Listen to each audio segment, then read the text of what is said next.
네, 여러분 안녕하세요. 뉴스입니다. 윤석열 정부는 민생이 도탄에 빠진 상황에 이렇다 할 대책을 내놓지 못해 국민들의 고통이 극에 달하고 있고, 정치권은 국회가 문을 열지 못한 채 민생을 팽개치고 있어서 이 난국을 대체 어떻게 해야 하나 걱정스러운 게 정말 한두 가지가 아니죠. 거기에 윤석열은 나토에 가서 국제적 망신이나 당하고, 국임당은 연일 되지도 않는 북풍몰이로 모든 걸 문재인 정부 탓으로 돌리려고 하고 있습니다. 뭐가 중요하고 뭐가 우선인지 선거철에만 국민팔이 할 뿐이지 이들은 국민은 안중에도 없어 보입니다. 국회에 입성한 이재명 의원이 보다 못해 또다시 윤석열 정부와 국임당을 직격하고 나섰습니다. 이재명 의원은 페이스북을 통해서 정쟁 아닌 민생에 집중할 때 정부 여당이 요청한다. 고통스러운 민생 현실 앞에서 정쟁에 몰두하는 정치만큼 국민 속 뒤집는 건 없다. 정치의 가장 큰 책무는 먹고 사는 문제, 즉 민생을 해결하는 것이다. 일자리 부족, 고물가, 고금리, 주가, 가상자산 하락 등으로 국민들은 하루하루 허덕이는 중에 국정을 책임진 집권 여당이 철진한 색깔론이나 거짓말로 정쟁을 도발하고 몰두하는 모습이 참으로 딱하고 민망하다. 정부, 여당에 요청드린다. 정쟁 아닌 민생에 집중해달라.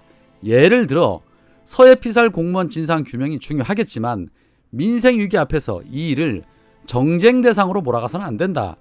지지율이 떨어질 때마다 색깔론으로 반전을 꾀하려 했던 이전 보수 정권을 답습해서야 되겠느냐.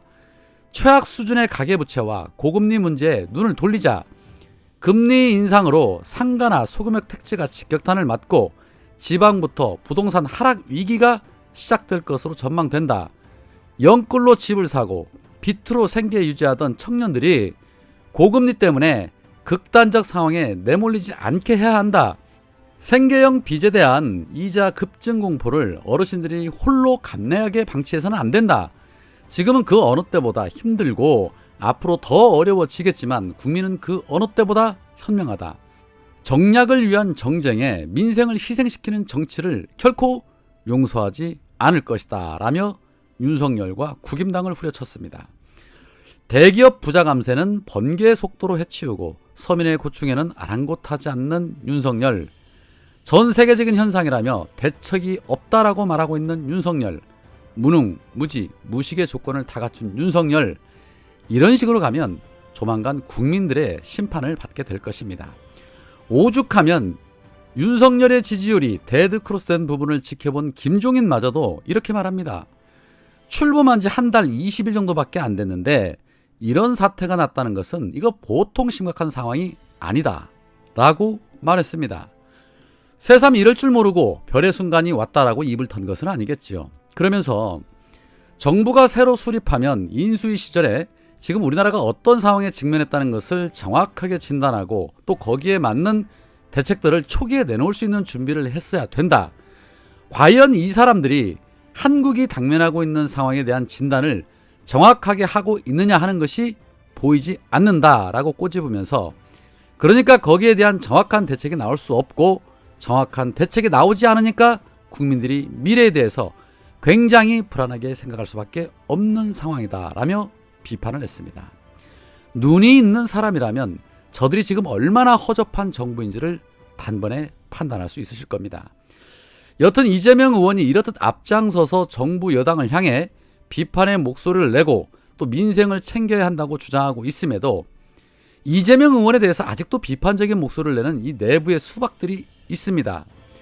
어제 김종민 의원이 이재명 의원의 책임론을 또다시 거론한 데 이어서 서른 역시도 어제 BBS 라디오에 출연을 해서 이재명 의원이 대통령에 재도전하려면 전당대회에 출마하면 안 된다라며 또다시 이재명 의원의 책임론을 들먹였습니다. 이제는 반겉박까지 하고 있습니다. 대통령에 재도전하려면 당권 포기해라라는 소리, 이거 겉박 아닙니까? 이재명 의원이 당권을 잡으면 본인들 공천이 날아갈 것은 뻔한 일이기 때문에 아주 그냥 최후의 발악들을 하는 듯합니다. 이제는 이재명 의원을 견제하기 위해서 세대 교체론까지 꺼내들고 있죠. 오늘 박용진이 당대표 출마 선언을 했습니다. 그리고 어제는 강병원 의원이 출마 선언을 했지요. 또한 박주민 의원, 강훈식 의원 등도 출마 결심을 굳혔다라는 소식이 전해지자 이에 수박들은 때는 이때다 싶어서 70년대생 젊은 정치인들에게 민주당의 미래를 맡겨야 한다라는 주장을 하고 있습니다. 젊으면 뭐 하겠습니까? 하는 짓들이 구태 정치인과 전혀 다를 바가 없어 보이고 개혁에 대한 의지도 없는 자들에게 민주당의 미래를 맡길 수는 없지요. 당심과 민심이 이재명을 원하는 이유는 이재명만이 그 일을 해낼 수 있다고 판단하기 때문인데, 가짜는 정치인들이 아주 지들 밥그릇 챙기기 위해서 별의별 프레임을 다 만들고 있다라는 생각이 듭니다. 택도 없는 소리죠. 조만간 이재명 의원도 결심하시게 될 텐데, 정치권에서 터져나오는 뻘소리는 한 귀로 흘리시고 오로지 당심과 민심만 바라보시고 결정하셨으면 좋겠습니다. 자, 또 다른 한편 나토 회의차 이 스페인에 간 윤석열과 김건희 부부가 망신을 사고 있는 부분에 대해서 박지원 전 원장이 김건희를 옹호하고 나섰습니다. 그는 최영일의 시사본부와의 인터뷰에서 김건희가 스페인 국왕부부와 악수한 후에 팔을 흔든 것에 대해서 하도 영부인이 뭐 어쩐다 저쩐다 하니까 좀 주눅든 것이다. 카톡에 그런 것이 돌아다니더라. 사실 누구나 맨 먼저 설교 또는 강론을 할 때 굉장히 어려운 것이다. 숙달되면 잘할 것이다. 저는 not bad, 좋다고 본다 라고 말했습니다. 어제는 김건희의 의상을 칭찬하며 멋있다고 하더니 오늘은 지켜보면 잘할 것이다 라고 말하고 있습니다. 물론 잘했으면 좋겠습니다. 그러나 우리가 기대할 수 있는 사람이 아님을 잘 알고 있을 텐데도 불구하고 연일 이런 발언으로 김건희를 띄우는 속내가 뭘까 싶습니다. 본인 스스로가 조용한 내조를 하겠다던 사람이 윤석열보다 더 설레발치고 다니는 것이 과연 잘하는 짓일까요? 그리고 정작 중요한 영부인 관리를 받지 않고 개인적으로 정치 활동하겠다는 것은 납득할 수 없는 일입니다. 그리고 누가 주눅을 들게 했습니까? 본인 스스로가 자신의 삶에 대해서 너무 잘 알고 스스로가 위축되고 스스로가 자존감이 떨어진 것이죠.